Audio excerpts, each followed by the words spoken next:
Voilà, salut, bonsoir à tous les Ivoiriens. Bonsoir à toutes les Ivoiriennes. Bonsoir également à tous les Africains. Et j'aimerais ici saluer plus particulièrement tous les camarades, tous les militants et tous les sympathisants du RHDP. Alors, chers camarades africains, bon dimanche à tous ceux qui sont à l'église. Moi, mon église, c'est de vous partager ici la bonne nouvelle. Alors, recevez chez vous, depuis vos positions respectives, le camarade Johnny Pacheco Antonio que je suis. Alors, on se pose la question de savoir pourquoi Johnny Pacheco est si matinal, pourquoi cette vidéo. Alors, j'ai fait cette vidéo parce que Laurent Gbagbo a fait une sortie où il a attaqué le président de la République, son Excellence Alassane Ouattara, qui est mon mentor. Mon mentor, pourquoi? Parce que, pas pour son beau visage, non. Mon mentor, pourquoi? Parce que moi, je suis amoureux de progrès, je suis amoureux de travail, je suis amoureux de développement. Et le président Ouattara est en train de me donner ça. Et chaque jour, quand je parcours les rues, en tout cas d'Abidjan, quand je sillonne la Côte d'Ivoire profonde, je suis fier. Parce que mon pays est en train de sortir de terre. Donc, voilà pourquoi je dis que c'est mon mentor.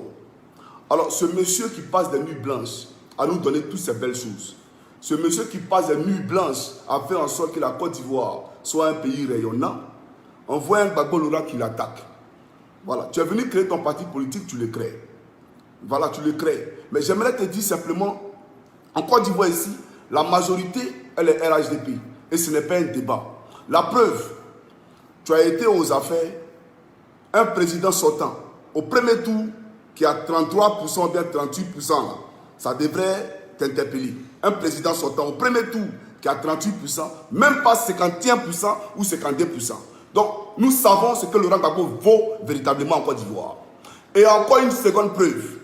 Lors des législatives, vous vous êtes présenté sous la bannière de l'EDS. De l'EDS. L'EDS a combien de députés à l'Assemblée nationale? À Gagnoua, qui est le député de Gagnoua? Qui est le député de Guibéroua? Donc, on sait ce que vous valez véritablement.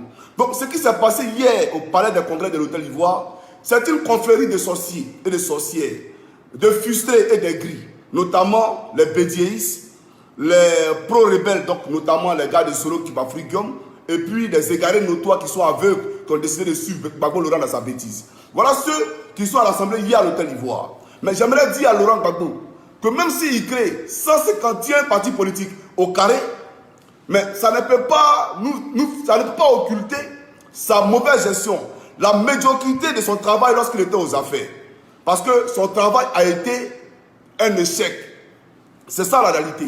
Donc Laurent Gbagbo là, il est comptable de tous les maux, tous les malheurs que nous avons connus ici en Côte d'Ivoire. Il ne va pas se soucier de cela et dire que j'ai créé un parti politique. Non.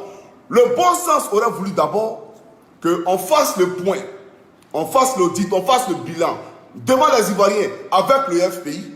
Et après on dit, bon, comme le FPI a fait ceci, a fait cela, n'a pas marché, on veut créer un nouveau parti politique pour voir ce que ça va donner.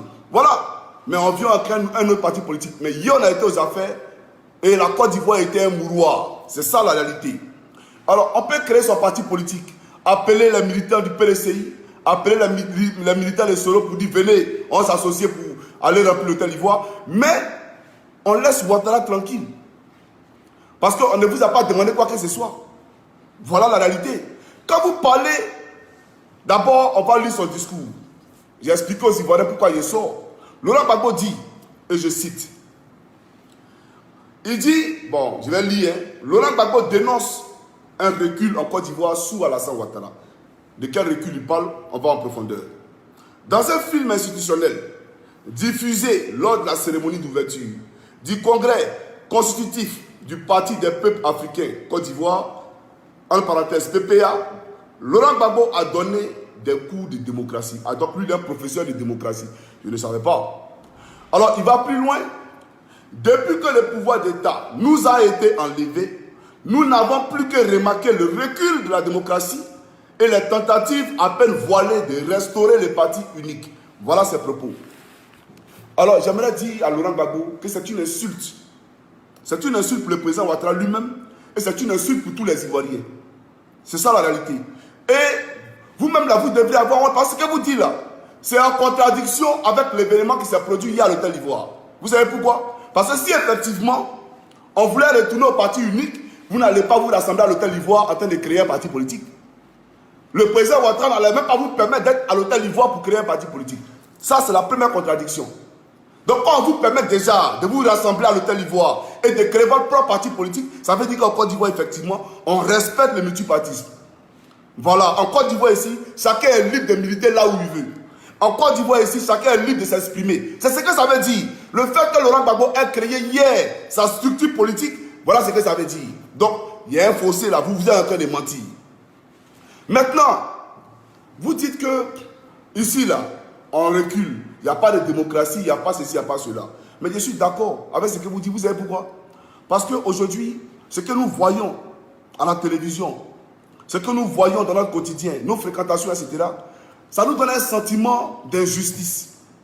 Oui, un sentiment d'injustice. Voici des gens qui ont cambriolé la BCAO, notamment Gbagbo Laurent et son équipe de voyous. Ils ont cambriolé la BCAO. Ils ont transporté des valises d'argent au Ghana. Ce n'est pas moi qui l'ai dit, c'est le président Ouattara lui-même qui l'a dit. Dans une interview qu'il a accordée au journaliste Alain Foucault, il a dit: vous avez transporté des valises remplies d'argent au Ghana. Le garde de corps de Blé Goudé a dit que Blé Goudé a pris 8 valises d'argent de 50 kilos remplies de billets de 10 000 pour aller au Ghana. Alors, des gens comme ça, aujourd'hui, vont venir nous dire qu'il y a un recul démocratique en Côte d'Ivoire ici. Alors qu'eux, ils jouissent d'une impunité totale. Ils ne sont pas poursuivis, ils ne sont pas inquiétés, malgré les milliards qu'ils ont détournés, malgré la BCAO qu'ils ont cambriolée. Et ils ne sont pas inquiétés, ils ne sont pas en prison. Au contraire, on leur a affecté des gardes de corps. Des gendarmes les protègent, des policiers les protègent. Et ils parlent aussi de recul démocratique. Oui, la démocratie a reculé. Cette injustice flagrante là, moi je peux dire oui, tu as raison, la démocratie a véritablement reculé. Aujourd'hui, quand on va à la MACA, la maison de correction et d'arrêt d'Abidjan, on voit des jeunes.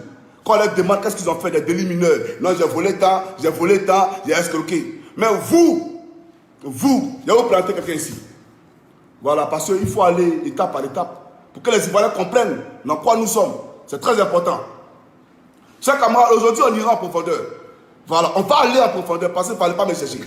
Alors, lui là, suivez-moi cette vidéo là. Voilà. Voilà.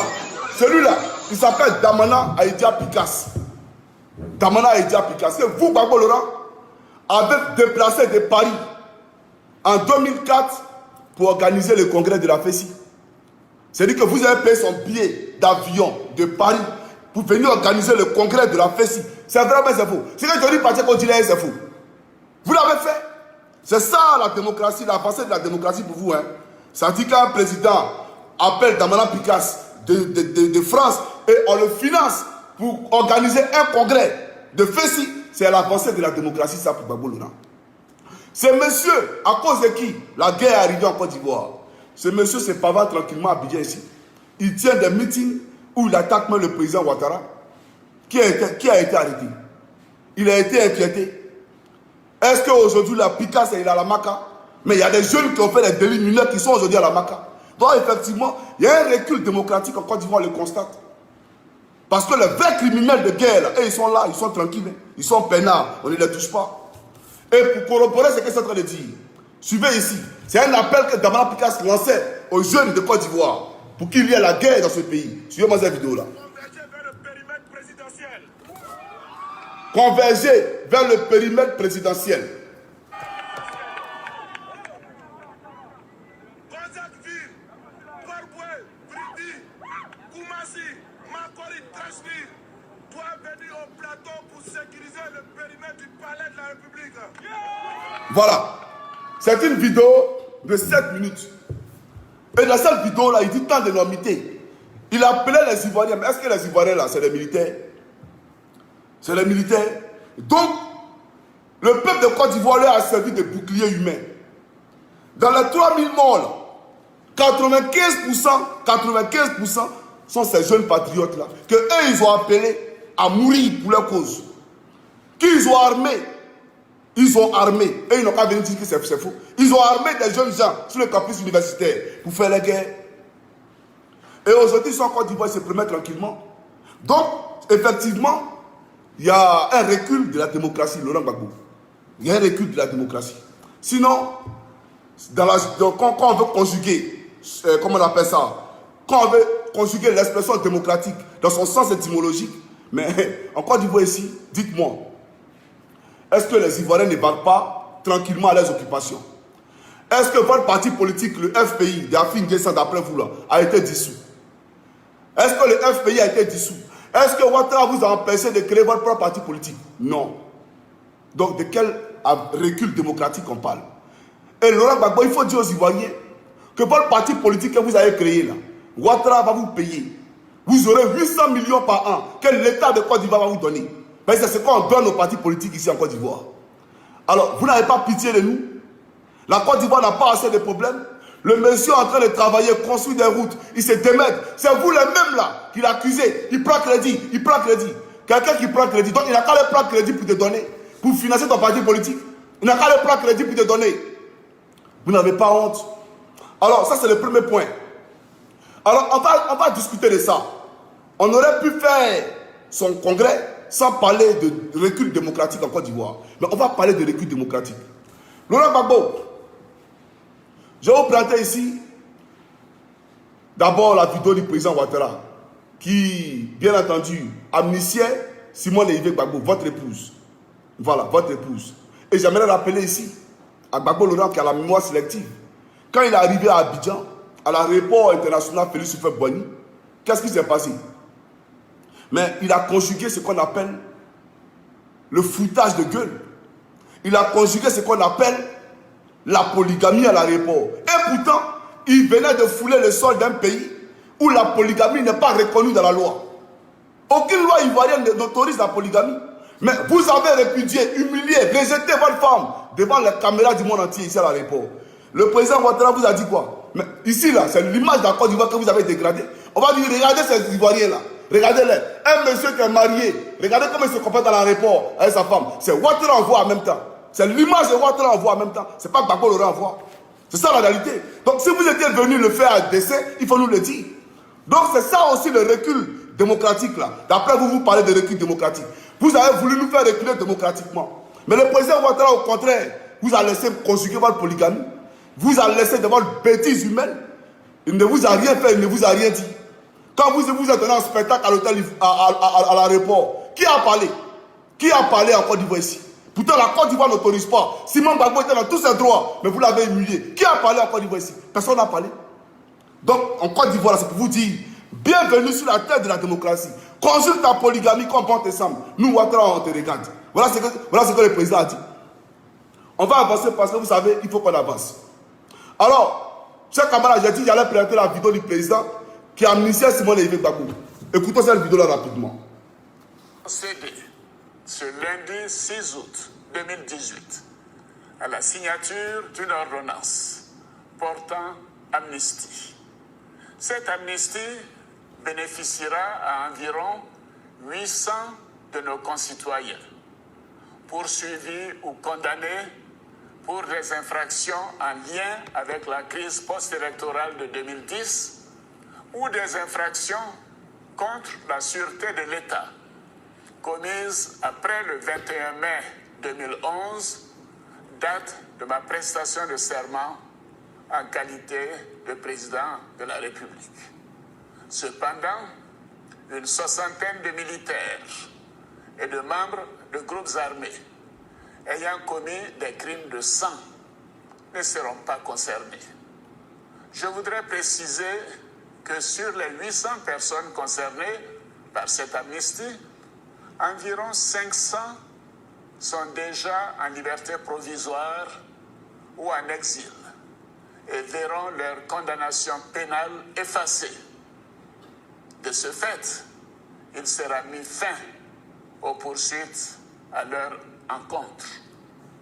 Il en sera de même pour les 300 autres personnes détenues qui seront libérées prochainement. Au nombre de celles-ci figurent notamment Madame Simone et Yves Babou, Monsieur Nida Kwasi. Voilà, c'est suffisant pour moi. C'est ça que vous appelez recul démocratique à Gbagbo Laurent.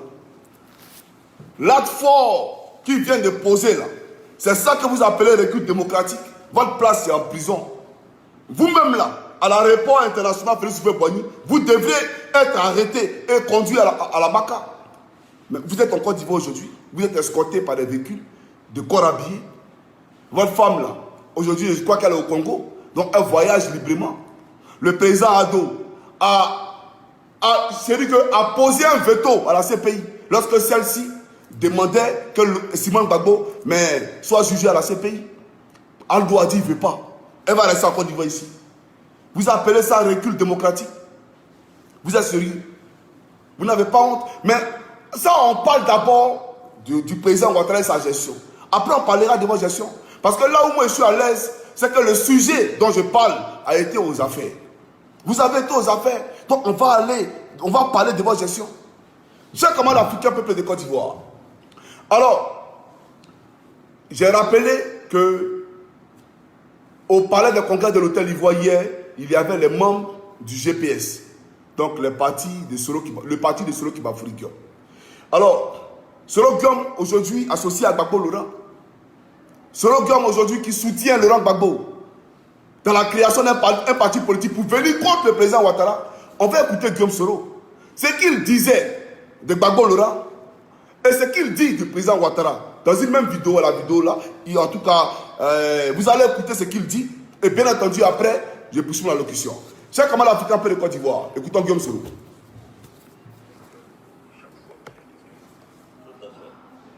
avez bien raison. Sauf que moi, je n'ai jamais vu la justice des vaincus. Maintenant, si vous connaissez un pays où on fait la justice des vaincus, vous savez, je suis prêt à aller là-bas apprendre. Mais je sais bien qu'en 2000, quand M. Gbagbo était au pouvoir, et qu'il y a eu les charniers ici à Abidjan, je ne sais pas si ils ont appliqué la justice des vaincus à l'époque. Parce que Gbagbo a quand même dirigé le pays pendant 10 ans. Il est comptable de faits, de crimes. Je me souviens, mon numéro 2, au sein des forces nouvelles, M. Louis Dakouri Tablé, parce que son petit frère s'appelle Benoît Dakouri Tablé, il a été exécuté. Gbagbo était au pouvoir. Mais vous-même, les journalistes, Jean-Hélène a pris une balle dans la tête ici au plateau. C'est pas très loin là. Vous pourrez aller leur montrer là où Jean-Hélène a été exécuté. Pourquoi? Jean-Hélène n'avait pas une arme dans la main. Il avait un pic. Qui fait? Son corps a disparu. Bon, je ne sais pas si c'est ça qu'on appelle la justice des vaincus. Mais si c'est ça, nous, on n'a pas envie de tuer des journalistes. Donc notre problème, c'est un slogan politique. La justice des vainqueurs, qu'est-ce que ça veut dire? Ça ne veut rien dire. Je peux vous assurer que le président Ouattara est un démocrate. Et nous sommes en train de construire une république de démocratie. Voilà. Nous sommes en train de construire une république de démocratie. Je peux vous affirmer que le président Ouattara est un démocrate. Ce monsieur était représenté hier. Et même le président Ouattara qui vous traitez de dictateur là, qui veut retourner au parti unique, mais il a un de ses représentants, le ministre Adama Bitogo, qui était représenté. Pour vous dire un peu sa dimension de compréhension de la chose politique. Ouattara, c'est un génie politique. Voilà, en Côte d'Ivoire ici, après vous pouvez les appeler Ouattara. Hier, vous envoyez les représentants sans animosité aucune. Et vous a montré qu'effectivement, il partage même la création de votre parti politique là. Le président Ouattara. Alors, Guillaume Soro nous dit ici, M. Gbagbo, que vous avez tué Jean-Hélène. Vous avez tué Guy-André Kiffer. Vous avez créé un charnier en Côte d'Ivoire ici. Et que le petit frère de son ami Dakouri Tablé, qui était simplement docteur, vous l'avez exécuté parce que son grand frère a décidé de combattre avec Guillaume Soro. Et moi j'en ai parlé. J'ai dit dans une vidéo et je continue de le dire. Dakouri Tablé là, il était docteur. La place d'un médecin, c'est de soigner les Ivoiriens. Un médecin n'a pas de frontières, il est opérationnel partout. Voilà, mais vous là, des escadrons de la mort, des militaires armés sont allés le prendre dans sa clinique et son corps a été retrouvé le lendemain criblé de balles. On peut faire l'historique des choses ici, on peut en parler. Et c'est vous qui allez parler de recul démocratique. Ah, donc quand on prend Dakouri Tablé, quand on le tue là, pour vous là, c'est une avancée démocratique. C'est une avancée démocratique.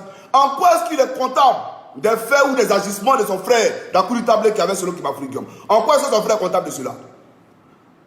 Alors quand vous le tuez là, est-ce que c'est normal? Le camarade, le père Kamara H, le père Kamara H, il a été tué dans la même condition. Un escadron, un commando, un détachement de commandos sont arrivés chez lui à la maison, nuitamment. Ses enfants ont demandé, notre papa là, vous l'envoyez où? Non, on l'envoie à la DST. Les enfants ont laissé parce que c'est les forces de l'ordre. Ils sont venus en tenue militaire, en tenue réglementaire. Ils avaient des armes. Donc, ils ont laissé. Peut-être qu'on savait écouter le papa, demain il va rentrer. Mais le lendemain là, les enfants étaient surpris. La Côte d'Ivoire, tout le monde a été surpris. On a trouvé Kamara H criblé de balles, sans vie, en bas du pont à Djamé. C'est ça l'avancée démocratique pour Gbagbo Laurent. Ça, on avance démocratiquement. Hein. Quand Émile Téhé est enlevé dans la même condition dans sa maison du nouveau quartier, les militaires qui ont tué Kamara H, qui ont tué le frère de Dakouri Tablé, qui font éruption chez Émile Téhé, sans mandat, parce qu'effectivement, pour aller chez quelqu'un, il faut un mandat. En Côte d'Ivoire de Gbagbo Laurent, on pouvait aller chez quelqu'un sans mandat, sans autorisation d'un juge. On le prend, le lendemain, on voit son corps criblé de balles, entassé dans les tenues de gendarmerie, et on estime que ça, c'est une avancée démocratique. J'aimerais dire, vous voulez créer votre parti politique, vous la créez simplement. Vous le créez simplement. Mais le président Ouattara, là, ce qu'il fait là, écoutez-moi, hein, associez-vous, vous, Bédier. Il n'y a pas quelqu'un qui peut s'arrêter devant Ouattara pour parler en termes de travail, en termes de bilan. Vous le savez très bien. On va avancer parce que vous savez, il faut qu'on avance. Il y a beaucoup de choses à vous dire dans cette vidéo-là. Alors, chers camarades africains, peuple de Côte d'Ivoire, voilà ce que Guillaume Soro nous a dit concernant Gbagbo Laurent. Mais ce même Guillaume Soro était hier avec Gbagbo. Donc, ça veut dire que c'est une confrérie de frustrés, une confrérie de sorciers, une confrérie de méchants, une confrérie de marmailleurs, des gris qui sont retrouvés hier à l'Hôtel d'Ivoire. On n'est pas dupes. Les Ivoiriens ne sont pas dupes. Alors, je vais vous présenter ici une vidéo de Gbagbo Laurent, lui qui parle d'avancée démocratique quand il était aux affaires. Suivez-moi cette vidéo-là rapidement. Concerned that they didn't have enough support to win the election, the president's political party releases a statement calling on all Ivorians to stop the election process by all means necessary. Voilà.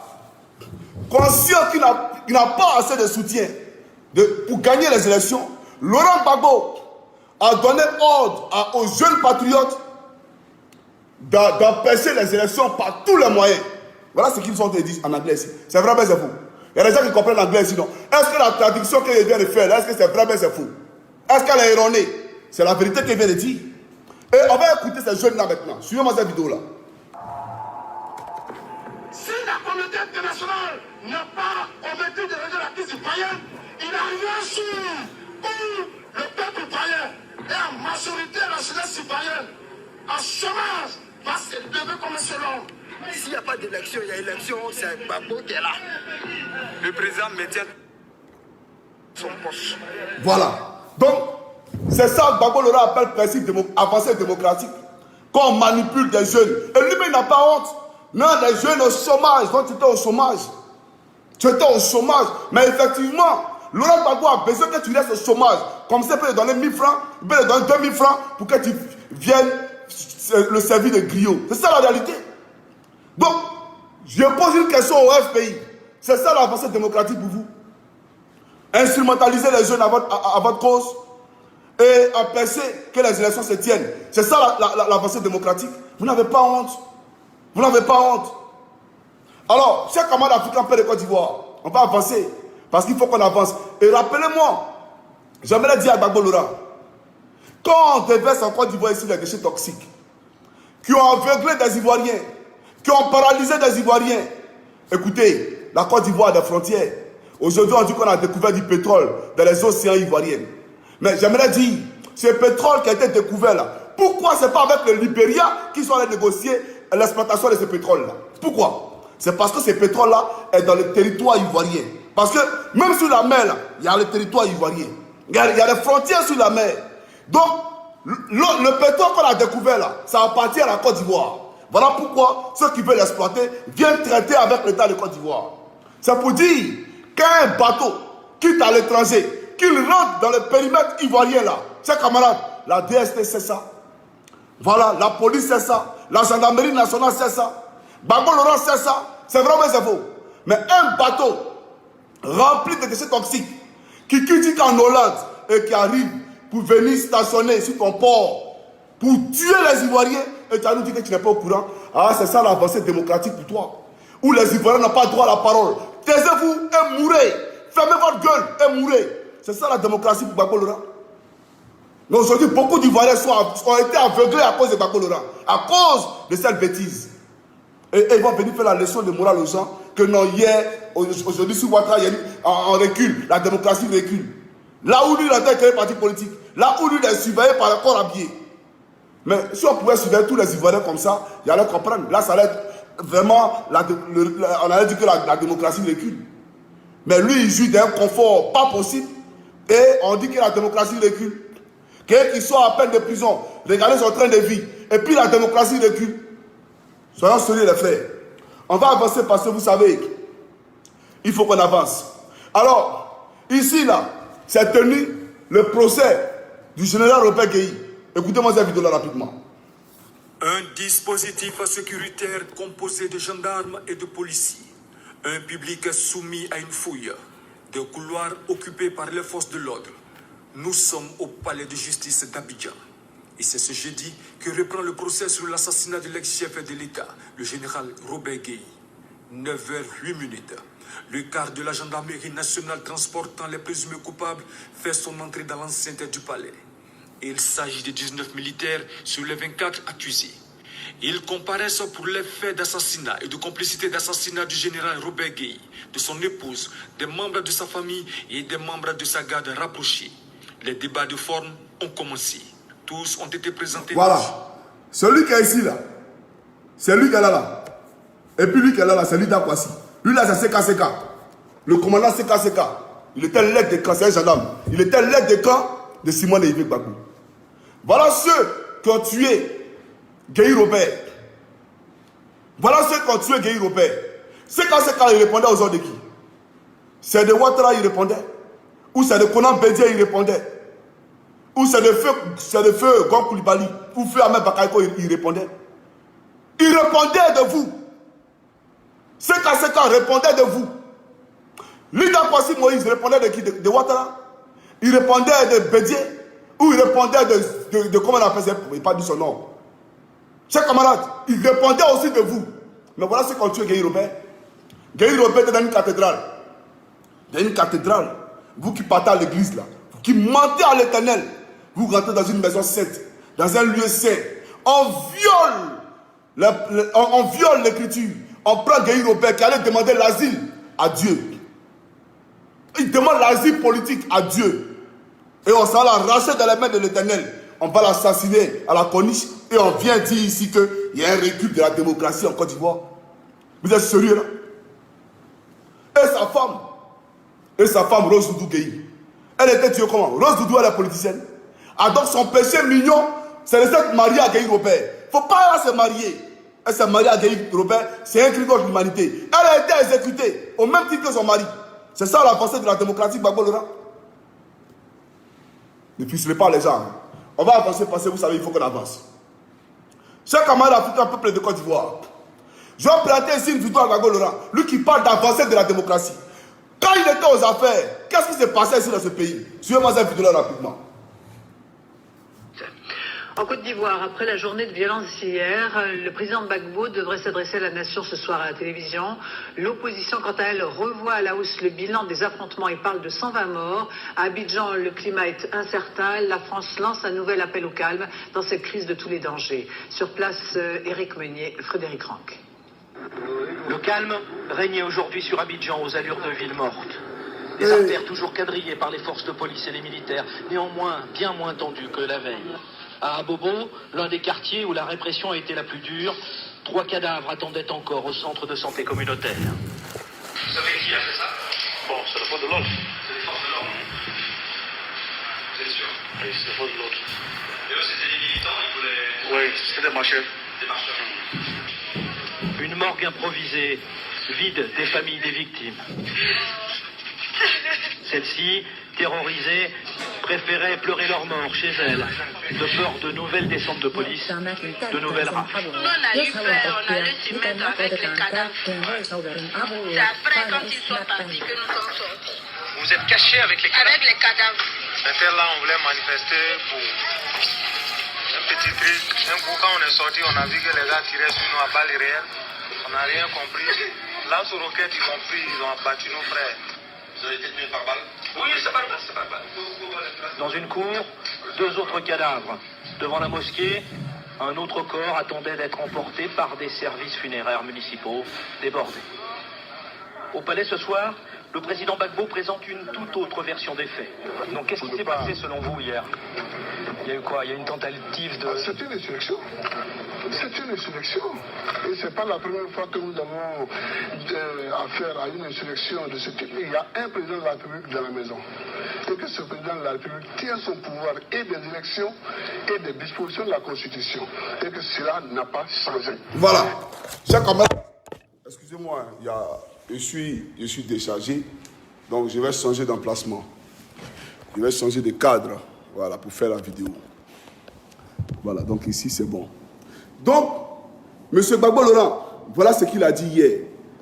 Des gens ont été trouvés chez eux à la maison. Ils ont été tués parce qu'ils simplement ils voulaient marcher. Alors donc, avant temps là, on ne marchait pas. Et il appelle cette insurrection. Ceux qu'ils ont filmé là, ils avaient des kalachnikovs. Ils avaient des kalachnikovs. Mais si on parle d'insurrection, on fait quoi avec Guillaume Soro aujourd'hui? Si on parle d'insurrection, si l'insurrection elle est mauvaise là, si elle n'est pas une bonne chose, que faisaient les partisans de Guillaume Soro hier à la création de votre parti politique? Donc soyez cohérents. Donc voilà comment hier les gens ne pouvaient pas s'exprimer en Côte d'Ivoire ici. C'est ça la réalité. On va avancer parce que vous savez, il faut qu'on avance. Je lui présente encore une autre vidéo. Voilà, je lui présente encore une autre vidéo. Voilà, on va aller doucement, doucement. Voilà, parce qu'aujourd'hui, on a beaucoup de choses à dire. Suivez-moi cette vidéo-là. C'est votre femme qui est en train de parler, ou du moins, votre ex-femme. On va écouter la vidéo ici. International s'est fait l'écho des cas de viol survenus ici. Hein. Il y en a eu certains. Mais au plan national, on a été totalement... tous ces cas de viol ont été totalement banalisés. Est-ce que ce n'est pas assez regrettable de banaliser aussi des actes aussi répréhensibles que le viol, surtout le viol des femmes? C'est vrai, c'est vrai. Mais il faut dire que ces cas de viol se sont produits dans un contexte politique assez spécifique. Et voilà. Mais oui, mais est-ce qu'on doit tenir compte de l'appartenance politique d'une violée? Ce n'est pas ça le problème. Le problème, ce n'est pas l'appartenance politique de la violée. Le problème, c'est pourquoi les gens manifestaient. Ah donc, à votre temps, là, on ne manifestait pas. On n'avait pas le droit de manifester. Le problème, ce n'est pas pourquoi ils ont été violés, mais c'est pourquoi ils manifestaient. Voilà ce qu'elle est en train de dire. Et elle était votre épouse, elle était la première dame de Côte d'Ivoire. C'est ça la réalité, M. Gbagbo Laurent. On poursuit la vidéo. Voyez, pourquoi les gens manifestaient? Et à quel moment ces viols-là se sont produits? Et c'est ça, et dans la mesure où les Ivoiriens désapprouvaient totalement les raisons de ces manifestations. Je ne sais pas si je me fais bien comprendre. Il y a eu l'amalgame politique, il y a eu la désapprobation de la population. Cela fait qu'aujourd'hui, les enquêtes se déroulent, mais que, bon, les gens se disent un peu, c'est peut-être un peu eux-mêmes qui ont cherché cela. Voilà. C'est peut-être un peu... C'est ces femmes-là elles-mêmes qui ont cherché ce viol-là. Donc on justifiait les viols sous le régime du FPI. C'est ça la réalité. Donc chers camarades, voici un peu, pour toutes les femmes qui ont été hier au rassemblement des frustrés et des sorciers en plein jour, j'aimerais vous dire que voilà ce qu'ils pensent véritablement, réellement de la femme. Un monsieur d'abord qui ne respecte pas la femme. Parce que regardez comment il a répudié sa femme à l'aéroport. Un monsieur comme ça, lui il va dire que dans son gouvernement, il y a une place pour la femme. Non, tu n'as aucune considération pour la femme. Parce que même quand elle est violée, voilà ce que tu dis. Quand elle est violée, tu la méprises, tu craches sur elle, tu dis qu'elle est responsable de son propre viol. Et toi-même là, un mariage, un papier que tu as signé, tu rejettes ta femme, même quand le divorce n'a pas été prononcé. Bon, les camarades, on ne comprend pas. Et de tels individus se présentent aujourd'hui en modèle et ils veulent faire la leçon au président Ouattara. Je refuse cela. Parce qu'aujourd'hui en Côte d'Ivoire, la femme ivoirienne, elle a une place. Dans le gouvernement de Ouattara, la femme ivoirienne, elle a une place. Ici, on ne viole pas quelqu'un. Vous comprenez? C'est ça la réalité. Alors, vous savez, il faut qu'on avance, on va avancer. Alors, Laurent Gbagbo et son équipe, toujours. Ici, à la RTI, vous parlez de démocratie, un recul démocratique. Vous pensez qu'aujourd'hui, le président Ouattara s'assoit à la RTI et puis appeler les Ivoiriens à la haine, à s'en prendre à d'autres communautés? Vous pensez que Ouattara, il le fait? Mais quand vous étiez aux affaires, là, regardez ce que vous avez fait. Non seulement vous étiez candidat comme Ouattara, mais vous avez caporalisé, vous avez pris en otage la RTI. Et votre journaliste, là, votre mercenaire, là, écoutez ce qu'il véhiculait comme message. Chaque camarade africain suivait cette vidéo-là. La Côte d'Ivoire est en marche. Votre télévision avait été attaquée. On va augmenter, bon, ouais. Elle a été libérée hier matin, après 10 heures de combat. Ce sont les forces de l'ONUCI qui ont attaqué la RTI. Ces forces étaient appuyées par des mercenaires guinéens, maliens, sénégalais, béninois et burkinabés. Le président de la République, le président Laurent Gbagbo, est à sa résidence. Et cette résidence n'a jamais été attaquée, contrairement à ce qui est annoncé par les radios dites internationales, les radios françaises. Voilà. Donc, voici quelqu'un qui vient ici pour jeter l'opprobre sur le Mali, le Burkina, le Togo, le Sénégal, l'ONU et la France. À la RTI, il dit que la télévision est attaquée par les Maliens, les Burkinabés, les Béninois, les Sénégalais. Gbagbo Laurent, chers camarades, les étrangers qui sont en Côte d'Ivoire ici, là, ils ont droit à être protégés. On pourrait tenir des discours de haine à la télévision pour les mettre en danger. Parce que ce qui se passe dans les rues, là, le président Ouattara ne peut pas contrôler ça. Ce qui se passe dans les quartiers. Mais dans nos quartiers, là, il y a les Maliens qui habitent, il y a les Béninois qui habitent, il y a les Togolais qui habitent. Et un Ivoirien qui voit la télévision, que Gbagbo Laurent dit que le palais a été attaqué, la RTI a été attaquée par les Béninois, les Togolais, les Maliens. Lui là, c'est quoi? Il est dans quelle logique? Sa logique, c'est de tuer en même temps. On ne va pas loin. Voilà un Béninois qui est à côté ici. Et les gens ont fait l'amalgame. Et beaucoup d'étrangers ont été tués ici. C'est ça que vous appelez avancée démocratique. Un président, quand il parle, il réfléchit. Quand on est chef d'État là, quel que soit ce qui se passe, on ne peut jamais venir sur la toile ou bien dans une télévision nationale, une télévision publique, et puis appeler les gens les plus vulnérables à la vindicte populaire, les livrer à la vindicte populaire. Mais vous l'avez fait hier parce que vous vouliez conserver les pouvoirs. C'est ça la réalité. Alors, chers camarades africains de Côte d'Ivoire, ce n'est pas fini. Les bonnes choses arrivent devant. Je vais vous présenter ici une autre vidéo. Alors, à l'hôtel Ivoire, il y avait les militants de Bédier. Il y avait le PDC qui était représenté. Vous, Gbagbo Laurent, je me rappelle encore aussi la bonne mémoire dans cette vidéo-là, dans cette vidéo que je vais vous présenter ici. Vous avez dit que vous êtes offusqué. Vous êtes choqué de voir des pancartes où il y a des affiches où Ouattara et Bédier sont main dans la main. Un violeur qui tombe amoureux de son violé, bon, une femme violée qui tombe amoureuse de son violeur, bon, c'est ce que vous avez dit. Pour vous, celui qui a violé, c'est Ouattara, et la violée, c'est Bédier. Alors, on va écouter d'abord ce discours-là, et puis je vais vous rafraîchir la mémoire. C'est très important. Suivez. Notre pays a une histoire. Notre pays a une histoire, et dans cette histoire-là, chacun a joué un rôle. Aujourd'hui, les gens voient Bédier debout, Alassane est assis, et puis il a sa main sur l'épaule d'Alassane. Une fille violée qui tombe amoureuse de son violeur. Voilà. Une fille violée qui tombe amoureuse de son violeur. Voilà ce que Gbagbo Laurent a dit. On a tous entendu ça, on a tous écouté ça. Gbagbo Laurent, suis cette vidéo-là, ça te dit quelque chose? Suis.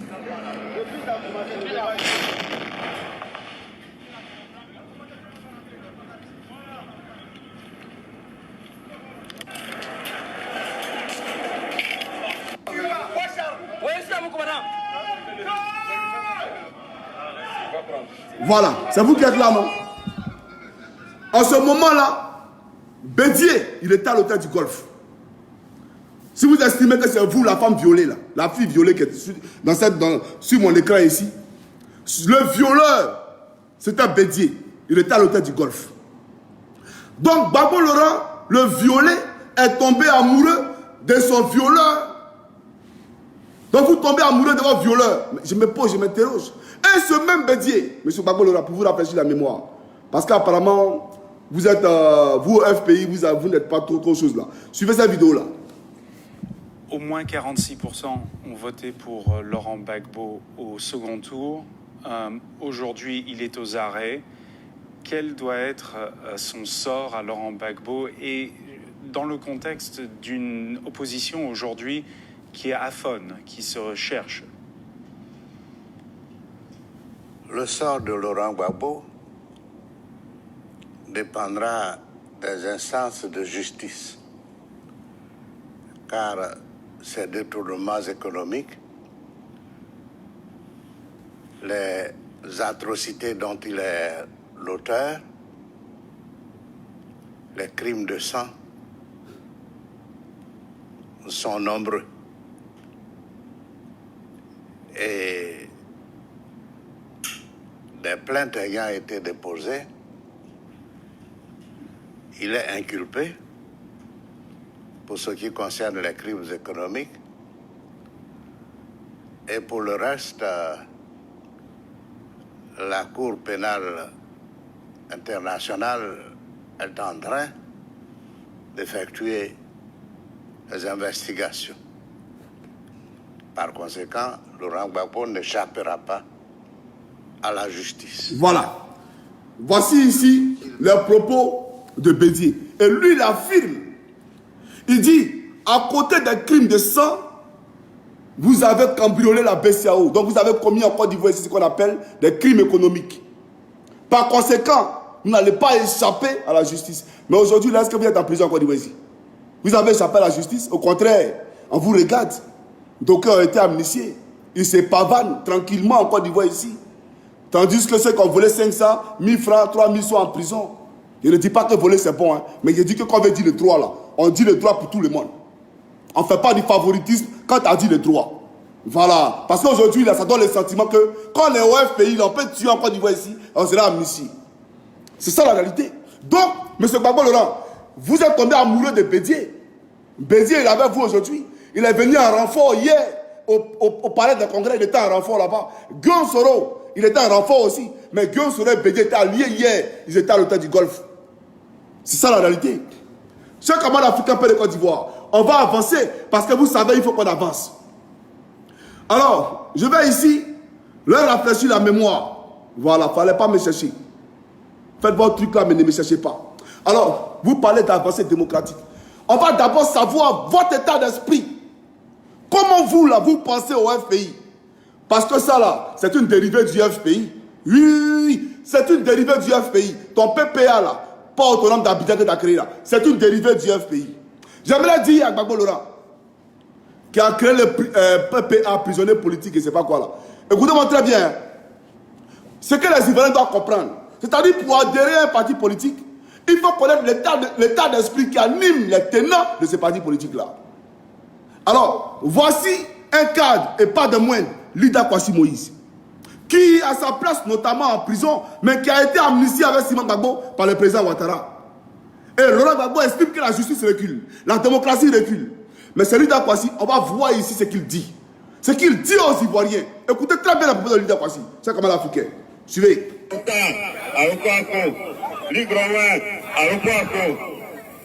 Ici, là, un Kouyaté Abdoulaye n'a pas de pédigré ici. Voilà. Il faut que ce soit clair. L'Assemblée nationale est faite pour que chaque groupe sociologique de Côte d'Ivoire soit représenté dedans. Donc, il faut que les Dida de Lakota soient représentés à l'Assemblée nationale.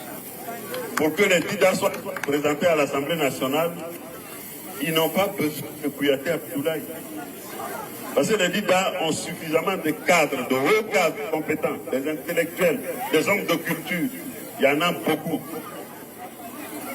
Ceux qui peuvent parler au nom de leurs parents et pour leurs parents, ils sont nombreux. Des professeurs d'université, des juristes, des juges, il y en a plein à la quota. Au nom de quoi on va nous importer quelqu'un d'ailleurs pour que ce soit lui qui parle à notre nom. Il dit qu'il est des Minignan. C'est ce qu'il dit. Après avoir dit qu'il était de Nyoko Brognois. Maintenant, il dit qu'il est de Minignan. Mais même à Minignan, un Kouyaté ne peut pas être candidat là-bas. Lui-même, il sait. Et nous, on sait. Voilà. Ça, c'est son état d'esprit. J'aimerais dire simplement,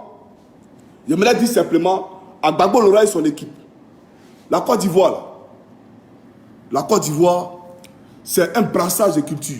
Et puis, je ne suis même pas ici en train de parler en termes de BT, de Dida, de quoi que ce soit. En Côte d'Ivoire, là, on a le passeport ivoirien, un point, c'est tout. On est ivoirien.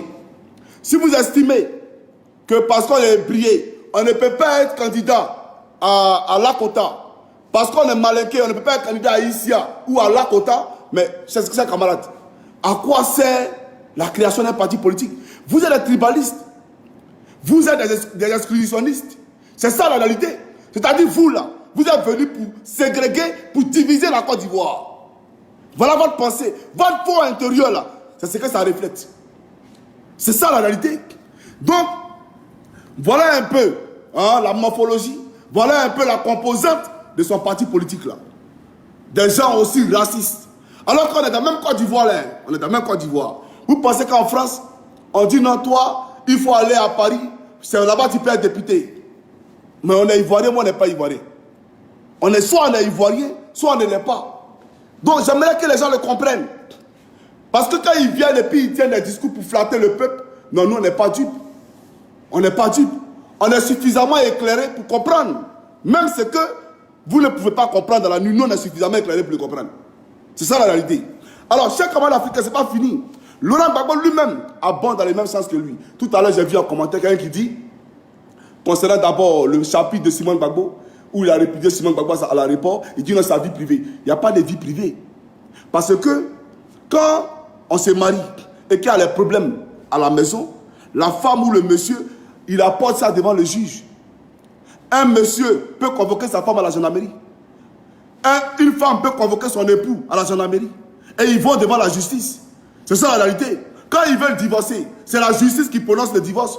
Donc si c'est une vie privée là, ils ne vont pas envoyer ça là-bas. Ils allaient dire simplement, écoutez, toi là, il ne veut plus de toi, prends ton chemin, prends mon chemin. Mais on va devant la justice. Quand on va devant la justice là, pourquoi vous ne dites pas que c'est vie privée? Quand vous voulez vous marier là, pourquoi vous partez à la mairie? C'est vie privée, non? Mariez-vous. Quand vous êtes un maire là, le maire était là. Le maire vous a appelé, il ne vous a pas appelé. C'est vous qui avez exporté ça là-bas. Donc c'est normal qu'on en parle. Donc il n'y a pas de vie privée. Quand il dit aussi que Luda Kwasi Moïse, Gbagbo comment on appelle ça, a condamné ce qu'il a dit. Non. Je te dis que ce que Gbagbo a fait, si véritablement il a fait, c'est politique. C'est pour distraire le peuple. Voilà. C'est pour nous mettre de la farine dans les yeux. Sinon Gbagbo lui-même, il pense ce que le gars dit. Puisqu'il n'est pas le seul à le dire. Mario dans l'Orunion, elle a dit que Gbagbo a demandé à Bédié de lui donner Yamoussoukro. Un député à Yamoussoukro, Bédié a refusé.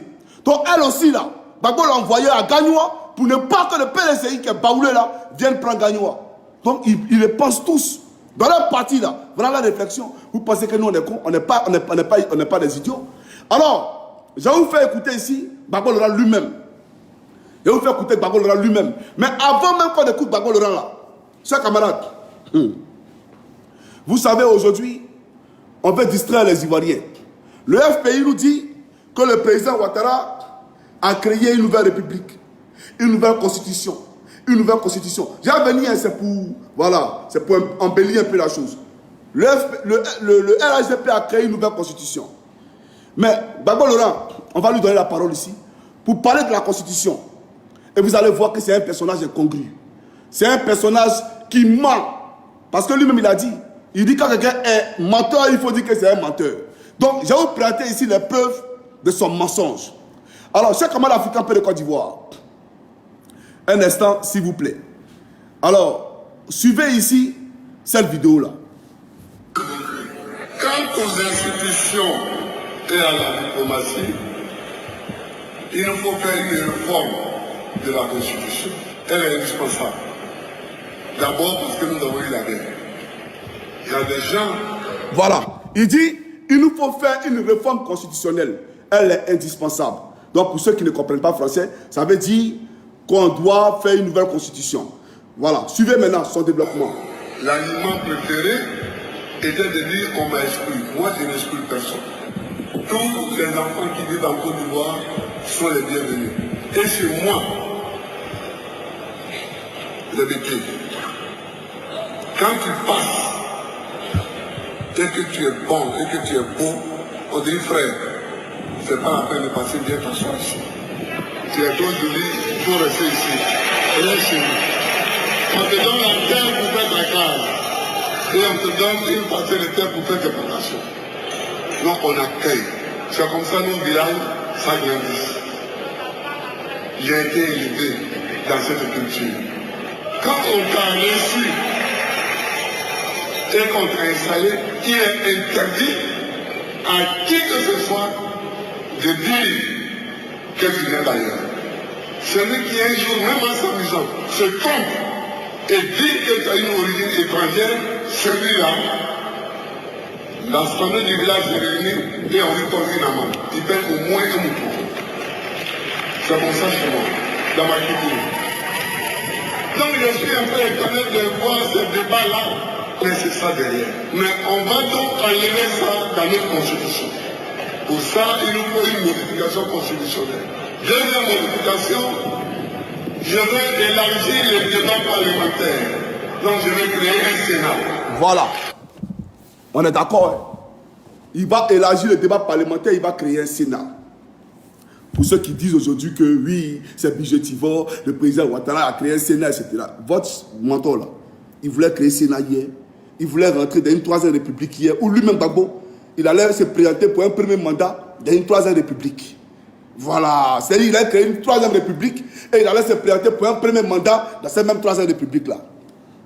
Chers camarades, on va avancer. Alors, il a dit quelque chose d'important, de pertinent. Et je vais relever ici son incongruité. Gbagbo Laurent dit que celui en pays bêté, quand tu passes et que tu es beau, on dit mon frère, il faut t'asseoir, tu es trop beau, il ne faut pas continuer, il faut rester ici. On te donne une terre à cultiver et une case pour dormir. Et si quelqu'un te traite d'étranger, l'assemblée du village se réunit et on te colle une amende. Tu payes soit un mouton ou je ne sais pas quoi. Alors, chers camarades, c'est un mensonge grossier. C'est un mensonge grotesque. Et j'aimerais le dire ici à quiconque veut l'entendre. Gbagbo Laurent est en train de mentir ici. Alors, maintenant, on va faire un parallèle avec la vidéo de Lida Kwasi où il attaquait le député Kouyaté. Chers camarades, suivez ici. D'abord, une première vidéo. Écoutez, hein, vous allez voir que cette vidéo-là, c'est en contradiction avec ce qu'il disait pendant les campagnes. Suivez cette vidéo-là. Une absurdité pour Laurent Gbagbo. La crise, selon lui, n'a qu'un responsable, l'opposant Alassane Ouattara, écarté des élections présidentielles et législatives pour cause de doute sur sa nationalité. Nous sommes dans une agression d'un individu que la majorité des Ivoiriens ne reconnaissent pas comme leurs compatriotes. Je vais parler d'Alassane Ouattara. C'est tout le problème.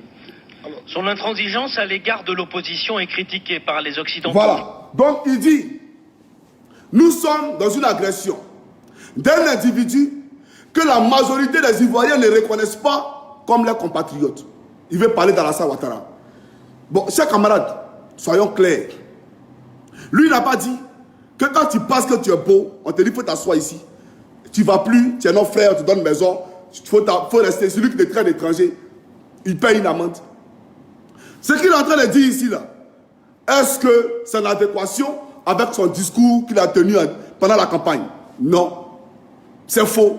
C'est un mensonge. C'est-à-dire, on vend de la poudre de pépé aux gens. On vend du mensonge aux gens. Et ce n'est pas sérieux. Et c'est ce que je me force à vous faire comprendre. Donc, ce que Lida Kwasi dit là, Gbagbo Laurent lui-même, il le pense. Ce que Lida Kwasi dit là, Gbagbo Laurent lui-même, il le pense. Ce n'est pas fini. Vous allez écouter encore. Vous allez écouter encore. Suivez cette vidéo-là. D'abord, je voudrais parler à certains de nos frères de Djulaboukou qui n'ont pas encore compris ce qui se passe. Moi, là, mon père est bêté, ma mère est bêtée. Mais c'est au quartier Djoula que j'ai eu mon CEP. Il n'y a pas un enfant de Djoula qui est plus Djoula que moi ici. On a grandi ensemble, on a lavé les assiettes ensemble, on a lavé les marmites ensemble. Aujourd'hui, il y en a qui disent Babo n'aime pas les Djoula parce qu'il n'aime pas Alassane. Mais il faut que je vous explique ce qui se passe.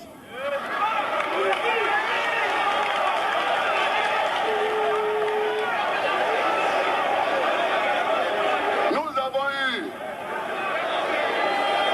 ce que je vous dis là, je l'ai dit à Abidjan, je l'ai dit à Ogéné, je l'ai dit à Man, je l'ai dit à Boaké, je l'ai dit à San Pedro et je vous le redis. Alassane, je ne me suis pas dressé contre lui parce qu'il est Djoula. Je ne me suis pas dressé contre lui parce qu'il est musulman. Je me suis dressé contre lui pour les raisons que je vais vous énumérer. Premièrement, il a été élève et étudiant comme photoïque. Deuxièmement, il s'est marié à Philadelphie comme photoïque. Troisièmement, il a passé son doctorat comme photoïque. Quatrièmement, il est rentré au FMI comme photoïque. Cinquièmement, il est rentré à la BCAO comme conseiller spécial comme photoïque. Sixièmement, il a acheté 2 bâtiments à Abidjan comme photoïque. Septièmement, quand il est rentré à la BCAO, quand vous rentrez à la BCAO comme fonctionnaire, vous pouvez le demander à Faïdi Gustave, vous pouvez le demander à Dakouri Henri. On a fait des prêts pour que chaque employé de la BCAO construise une maison chez lui pour sa retraite. Il a construit sa maison à Ouagadougou. Huitièmement, sur proposition du ministre de l'économie et des finances du Burkina Faso, il est devenu vice-gouverneur de la BCAO comme burkinabé. Alors, hier, si vous pouvez la nommer gouverneur comme Ivoirien et premier ministre comme Ivoirien, mais c'est le problème du fouet. Nous, en tout cas moi, je ne veux pas de quelqu'un qui est du Burkina Faso pour être gouverneur d'une banque et qui après est Ivoirien pour devenir chef de l'État. On ne veut pas ça. Voilà. Donc, quelqu'un qui disait tout à l'heure qu'il est choqué d'entendre ce genre de discours-là. Parce que c'est lui en pays pété. Quand tu rentres et quand tu passes et que tu es beau, on te dit qu'il faut t'asseoir. On te donne une case. Lui qui te traite d'étranger, on paye, on lui colle une amende. Il paye soit un mouton ou un poulet pour te dédommager. Voilà ce qu'il est en train de dire. Donc, ceux qui ont contribué à fragmenter le tissu social, ceux qui ont contribué à créer cette crispation, en tout cas collective, dans le Conseil des Ivoiriens, ceux qui ont contribué à faire en sorte que les Ivoiriens aujourd'hui se regardent en chair de faïence et à insulter Ouattara, à le traiter de tout le monde de la terre, c'est le FPI, avec son leader Gbagbo Laurent. C'est toi, c'est pas quelqu'un d'autre. C'est toi qui es venu ancrer ça dans la tête des Ivoiriens. Et après, il arrive au palais de la République. Comment on appelle ça? Quand il est retourné de Bruxelles, non, Ouattara, c'est mon frère. On mangeait ensemble, ah, c'est mon frère. Vous voyez un peu? Donc, chers Ivoiriens, il faut ouvrir les yeux. Il faut vous poser les véritables questions. Ces messieurs-là ne peuvent pas être des exemples ni des modèles. Ce que Lida Kwasi dit là, c'est ce que Gbagbo Laurent vient de dire ici. Il les pense. Et quand il est devant vous, quand il est devant son micro, il dit autre chose. Non, il faut qu'on soit sérieux. Maintenant, quand il parle de recul de la démocratie.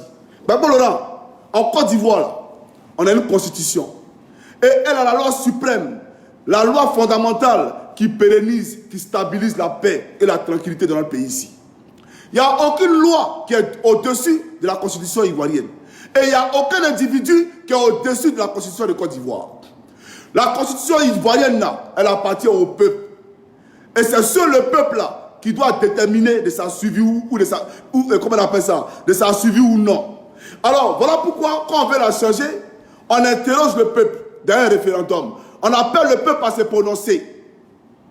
Monsieur Gbagbo, vous avez prêté serment. Vous avez dit que vous allez protéger la Côte d'Ivoire et tous les citoyens qui y habitent, qu'ils soient étrangers ou pas. Alors, Gbagbo Laurent, quand vous êtes arrivé au pouvoir, notre constitution de Côte d'Ivoire, là, d'abord le pays est attaqué. Vous n'avez rien fait pour protéger les Ivoiriens. Le pays est attaqué. Vous avez fait sortir les slogans endormis debout. Le nageur au dos nu. On voit les dos, on voit les dos. Vous avez vu les dos quand un matin ils sont venus nous agresser. Alors, ces nageurs au dos nu là, Monsieur Gbagbo Laurent, on nous a dit dans notre constitution que pour qu'il y ait élection, il faut impérativement qu'il y ait des armements. Il faut un préalable à une élection. Quand le pays est attaqué, quand le pays est divisé, il faut qu'il y ait des armements. Il faut que le pays soit réunifié. Il faut un redéploiement de l'autorité administrative sur toute l'étendue du territoire national. Monsieur Gbagbo Laurent, est-ce que cela a été observé avant qu'on ne parte aux élections de 2010? Donc s'il y a un recul, si la Côte d'Ivoire a accumulé un recul démocratique sous une gestion, mais c'est bien sous la gestion du FPI. La preuve, je vous prends ceci. Suivez cette vidéo là. Comment organiser la sécurisation des élections? Donc une réunion qui s'est bien passée. La réunion s'est bien passée. Vous êtes confiant dans le processus? Oui, moi je suis... Mais tous ceux qui vivent en Côte d'Ivoire sont très excités à l'idée d'aller très prochainement aux élections. Et ils sont très confiants. À commencer par les responsables de l'ONU, par ceux de la CEDEAO. Et pourtant, c'est même responsable de l'ONU et de la CEDEAO ont dit que Ouattara a gagné. Et tu as refusé de les écouter. Voilà la réalité, hein. On poursuit. Nous sommes tous confiants. Nous sortons d'un grand trou noir et aujourd'hui, nous voyons le bout du tunnel. Nous voyons le jour. Nous sommes tranquilles, nous sommes heureux. Alors, on voit le bout du tunnel pour ce qui est peut-être du processus électoral. Est-ce qu'on voit le bout du tunnel pour ce qui est du désarmement? Mais c'est notre affaire. Laissez-nous travailler, laissez-nous tranquilles. Vous allez voir que nous allons aller aux élections tranquillement. Et c'est pourtant l'accord de Ouagadougou prévoyait qu'il y aurait d'abord le désarmement, ensuite l'élection. Laissez-nous travailler, c'est nous qui travaillons pour notre pays, dans l'autre intérêt. Nous savons ce que nous faisons. Je vous dis qu'il y aura élection sans guerre. C'est ça qui est l'important. Voilà. Donc, chers camarades, et après on a entendu sur les chaînes de télé, la France a obligé Gbagbo Laurent à aller aux élections sans désarmement. La France a obligé Gbagbo Laurent à aller aux élections sans désarmement. Mais voilà ce qu'il dit. Et pourtant, la constitution ivoirienne là, disait que sans désarmement, on ne peut pas avoir d'élection. Et il est allé s'accorder sans les Ivoiriens à Ouagadougou et Blaise Compaoré et celui qui va Frigium. Et dans ces accords-là, ils ont encore parlé du désarmement. Mais il a craché ces accords. Il a piétiné ces accords. Il a mangé ces accords. Et il est allé aux élections sans désarmement. Et lui, il va parler de démocratie. S'il y a quelqu'un qui viole la loi en Côte d'Ivoire ici, c'est Gbagbo Laurent. C'est pas quelqu'un d'autre. Lui qui a violé la loi en Côte d'Ivoire ici, c'est pas Laurent Gbagbo. Et la loi suprême, la Constitution, lui, il a marché sur la Constitution de Côte d'Ivoire. C'est ça la réalité. Et puis, aller financer la campagne de Jacques Chirac, c'est une avancée démocratique pour Gbagbo Laurent. Prendre notre argent, nos milliards. Et puis, on n'était pas en guerre en 2001. On prend notre argent, on va donner à Jacques Chirac. C'est avancé la démocratie en Côte d'Ivoire. Alors, j'aimerais qu'on sorte de la démagogie. Le président Ouattara, ce qu'il fait, il n'y a aucun chef d'État en Côte d'Ivoire ici qui l'a fait. Excepté Houphouët-Boigny. Il n'y a aucun chef d'État qui l'a fait en Côte d'Ivoire ici. Voilà. Alors aujourd'hui, j'aimerais dire que nous, on est fiers. Parce que l'université de Cocody souffrait. Ouattara a construit au moins 5 universités depuis qu'il est venu là. Il est en train de construire seulement. Les ponts, même, on est fatigués. Hier, il est passé au nouveau quartier. Et si je mens, qu'on m'arrête ici. Vous voyez le 4e pont qui va les lier, Yopougo à Tekoubé là. Mais les pieds de ce pont-là vont jusqu'au nouveau quartier. Quand vous quittez au carrefour complexe de Yopougon pour aller vers Abobo-Doumé, on voit les pieds de ces 4 ponts. C'est le président Ouattara qui est en train de le faire. Donc un monsieur comme ça qui est en train de travailler. Parce que tous, même les aveugles, là, ils entendent, on leur dit que Ouattara est en train de travailler. Ils savent que Ouattara est en train de travailler. Et vous allez venir vous asseoir aujourd'hui, dire que la Côte d'Ivoire régresse. Là où on vous permet de créer un parti politique. Là où vous allez venir prendre 800 millions dans les caisses de l'État pour subventionner votre parti politique. On estime qu'il y a un recul démocratique. Non, c'est à votre temps que les Ivoiriens ne peuvent pas s'exprimer. À votre temps, les étudiants étaient tués sur les campus. Vous voulez que j'en parle? Dodo Habib a été tué sous le mandat du FPI. Botou a été tué sous le mandat du FPI. Akpele a été tué sous le mandat du FPI. Et même au campus, il y a un carrefour qui porte son nom. Il y a un carrefour qui porte son nom. Le carrefour Akpele, au campus 2. Amando Billy a été tué sous le mandat de Gbagbo Laurent. Mais les coupables là, est-ce qu'on les a arrêtés? Non. Pourtant, on sait que c'est la fait-ci. Mais n'ont pas été arrêtés. C'est dans quel pays où on conjugue à l'impunité, l'état de non-droit, et on estime que c'est sous Ouattara que la démocratie recule. Mais si Ouattara, on ne tue pas les étudiants. Si Ouattara, aujourd'hui, les étudiants ne meurent pas. C'est ça la réalité. Alors, j'aimerais dire que ces étudiants qui ont disparu là, leurs parents sont là, ils attendent justice et réparation. Gbagbo Laurent, vous avez fait quoi? Rien du tout. Avant temps, même la police n'avait pas le droit de faire des patrouilles dans les campus universitaires. C'était un état d'un état. C'est la réalité. Donc il faut qu'on se respecte. J'aimerais dire que le pays n'a jamais connu autant de démocratie que sous le président Ouattara. C'est d'ailleurs pourquoi vous, le FPI, là, vous êtes libre actuellement. Voilà pourquoi vous êtes libre aujourd'hui en train de raconter n'importe quoi. C'est parce que le pays est en paix et qu'il y a la démocratie.